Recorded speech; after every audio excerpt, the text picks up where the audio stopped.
up guys? For today's video papakita ko lang sa inyo yung aming pinuntahan ngayong resort. Ito po ay resort na guys, ayun si Bliss sa likod ko. Papakita ko lang sa inyo yung area. Guys, ayan yung yung area. Ito parking lot to. For the meantime, hindi pa to fully operation guys. Ito yung bahay ng kumpare ko. So guys, yung area yan. Ang luwag oh. Diba?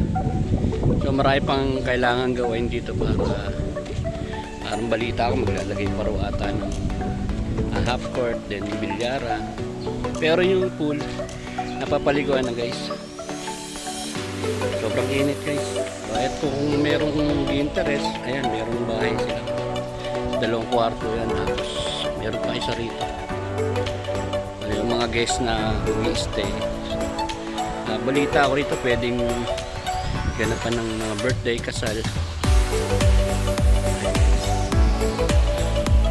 Ito guys, yung area ng pool.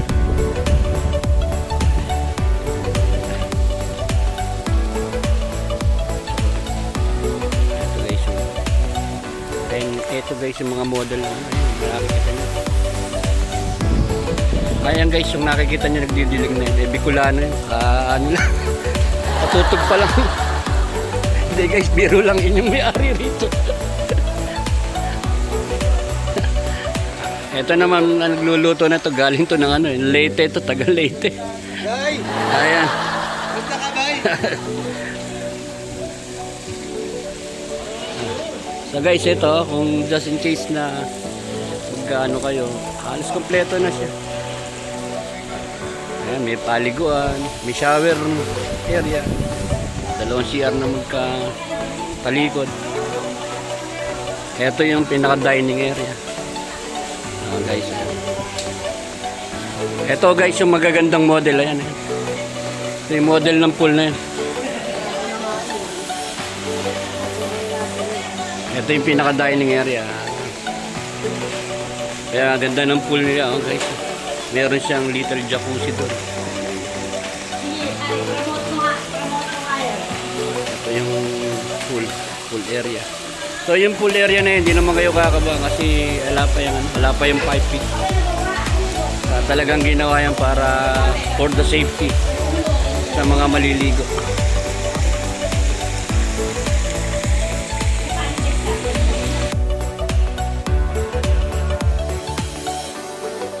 Matatagpuan nyo ng resort na to dito sa Barangay Carillo, sa akop ng Hagonoy, Bulacan. Near in chapel ng Carillo.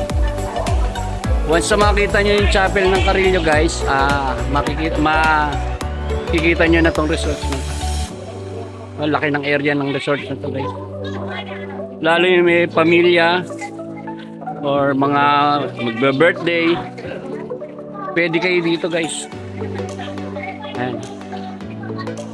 Meron pa kayo guys makikitang araw-araw nagdidilig ng halaman dito. Kung sino guys yung may-ari, siya rin ang araw-araw nagdidilig. Ayan guys oh. Nire-recover kasi bagong kasi ito guys. Bagong tanim yung mga bermuda. Ang ganda ng area dyan oh. Merong manggang puno ng mangga. Ayan, 2. Ang ganda ng lugar guys, ang luwag. Nakita nyo naman yung parking, nakakasya kahit na 20 sasakyan, kakasya.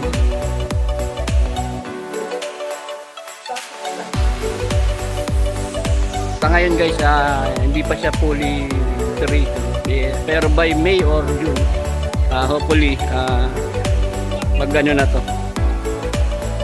Inaapuran na rin to ng para mapakinabangan ng gustong magsipagpuntahan dito.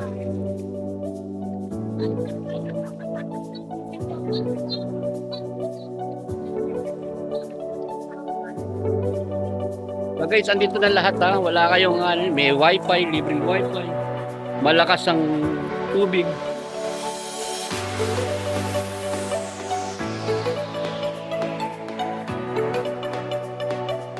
O kung gusto nyo, meron din kubo rito. Ayan, may kubo rito na pwedeng pahinga. Just in case na arkilayin nyo itong pool na to, kasama na ata yung kubo na yan sa pwede nyong gamitin. Guys, balikan ko kayo maya-maya.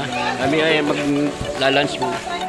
Guys, pe-flex ko lang sa inyo yung aming pagkain. Kaya yan. It's yung ulo yan. Pais na bangus. Tapos yung kanin namin, pinalot sa saging. Ang tawag dyan. Ang tawag dyan pare sa? Talulo. Talulo. Kaming barbecue. Minuto. Kalabaw to guys eh. Kalabaw steak. Sisig.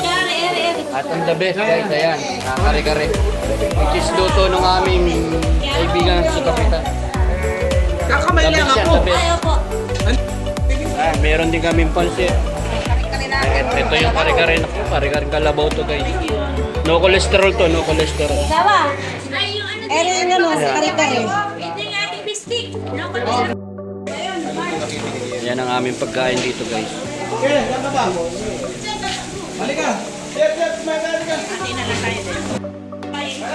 Guys, ayan no. It's time for lunch. Yan po ang aming samang hagkag. Ayan. Yan po yung aming buting kapitan ng hanggang. Yan po ang nagluto ng kare-kare. Sabi ko nga po sa inyo sa last video ko doon sa Baler, hiling niya talaga yung magluto.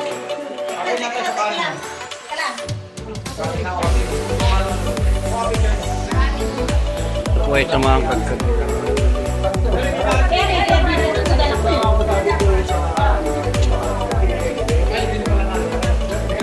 Guys, i-flex ko na rin sa inyo guys yung masipag na si Jeff. Ayan, kasama rin po namin sa Baler. Kaya po, kita nyo naman kung Jeff mo yan, nililinis ang po.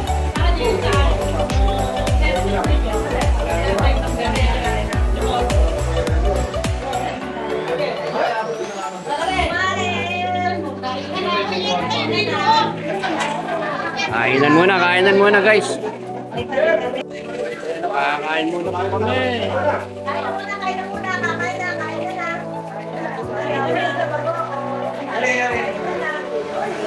Check ko, alas 12.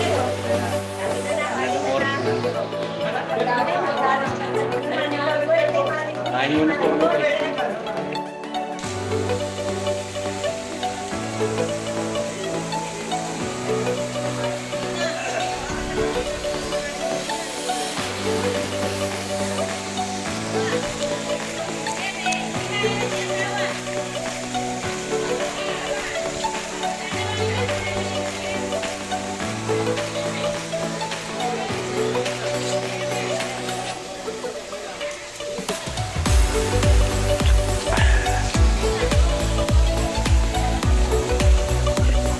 Guys, ito yung little jacuzzi nila.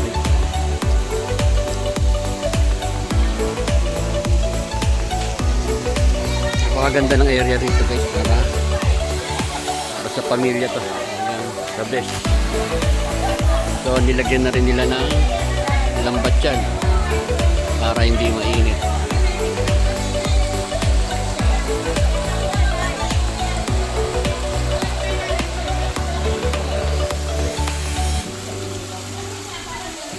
Again guys, yung nakikita nyo naglilinis siya talaga yung may-ari niya. Likas lang talagang masipag yan.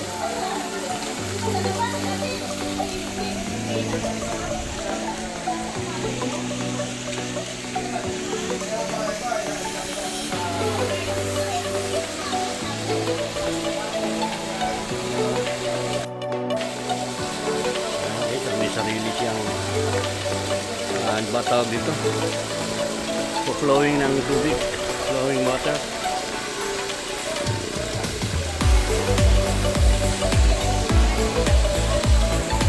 Luwag ng area rito.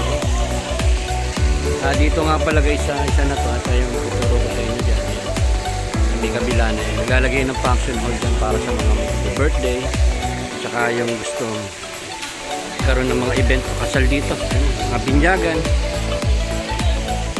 Sabi nung kumpare ko, pag ito ay nag-fully operation, siguro mga 10 or 12 ang rent.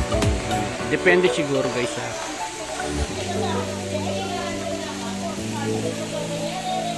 Pero ito guys, siguro hindi to open sa public na yung by entrance.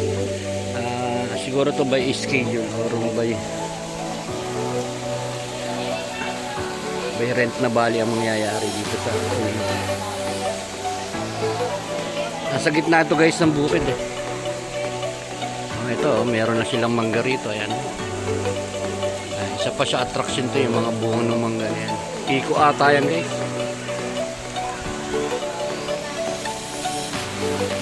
Inuulit ko guys yung mga nakikita nyo na yan, mga hindi kami magkakaiba. Kabila na pagiging kumpare at kumare namin. Meron kami inaanak sa kasal, anak sa binyag. Kaya kami nagkasama-sama naman. Ayan guys, yung ano na to, yung room na to. Ito yung pwedeng i-rent din. Just in case na family kayo. Full air condition. Guys, ito papasok ako rito sa room na pwede nyo na rin. For the meantime guys, ginagawa ko ito. Ayan. Bali may dalawang room siya. At saka ang luwag ng dining area.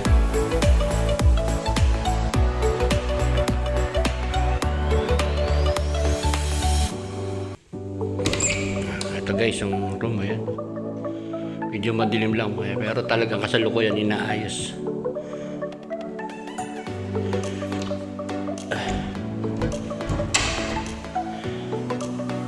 Dito rin guys, ayan, may aircon din ayan. Meron isang maliit na kusina.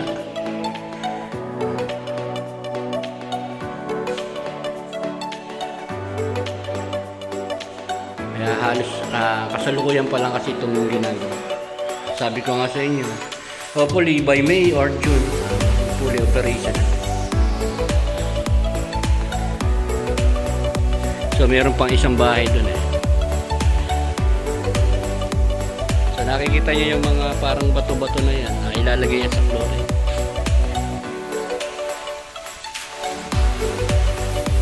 Pinakita ko naman sa inyo guys yung pinaka-area ng parking area. Look. Sabi ko nga sa inyo kahit 20 sasakyan kakasya.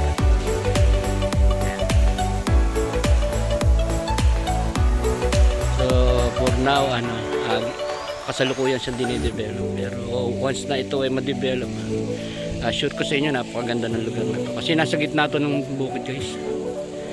Kasalukuyan pa lang na dinidevelop talaga. So may mga makikita kayong mga puno ng mga yan. Maglalagay pa sila ng ilang puno din. So nakikita nyo guys yung nagdidilig na yun. hindi yan ang katulong dyan, yan ang may-ari dyan. Ayan. Yan ang may-ari dyan guys. Ayan, yan ang kumare namin. Sabi ko nga sa inyo, by June pwede na kayong magpa-reserve dito. O by May, pwede na kayong magpa-reserve dito sa area na tanong. So ngayon, under construction pa yung ibang lugar. Pero pwede na. Ayan. Kasi okay na yung pool nila.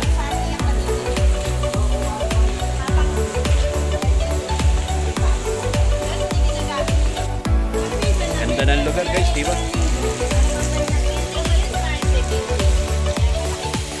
Ang laki nito.